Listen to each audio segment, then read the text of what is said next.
พี่น้องจะมากินข้าวต้มเที่ยง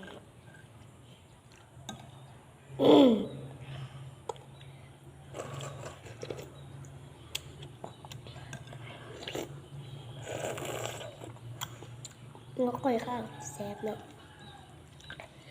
5,000 กีบเต็มถ้วยพี่เลย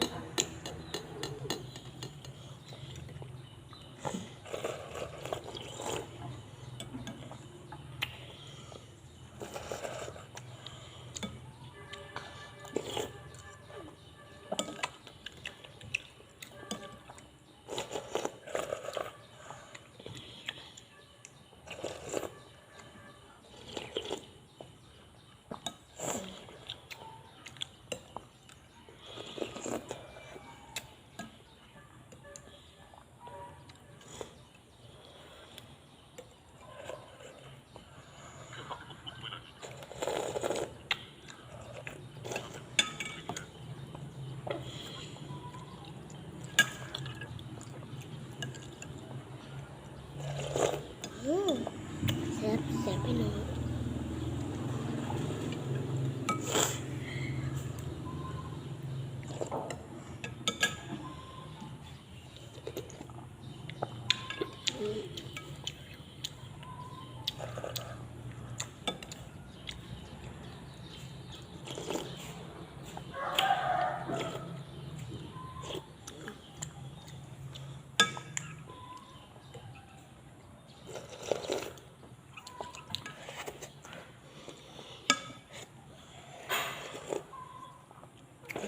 แซ่บ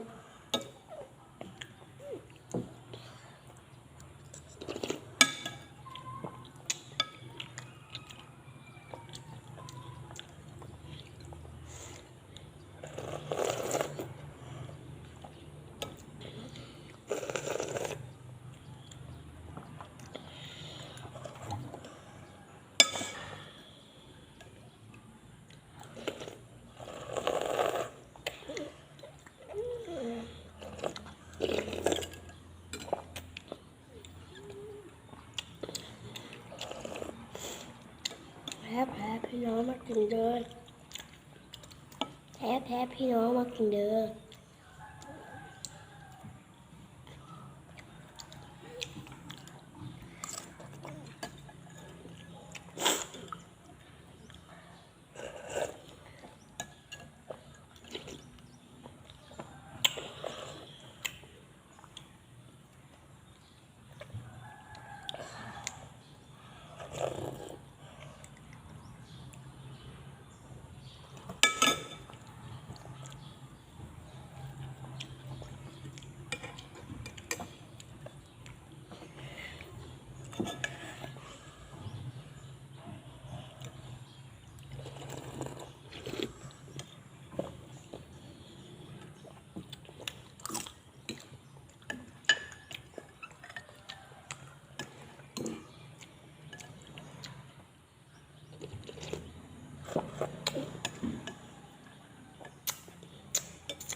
ยำเลยมูไม่ยำน้ำกินเลย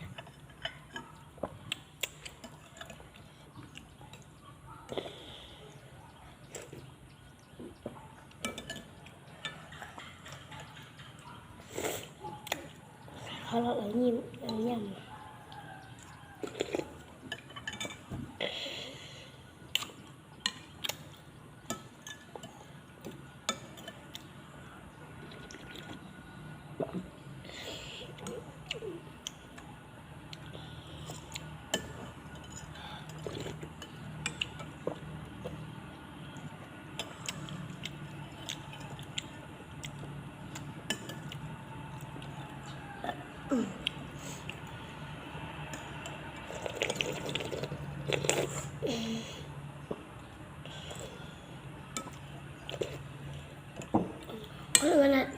ซื้อ3 ถุงเนาะ4 ถุงจะอิ่มเนาะซื้อ4 ถุงจะอิ่มเนาะ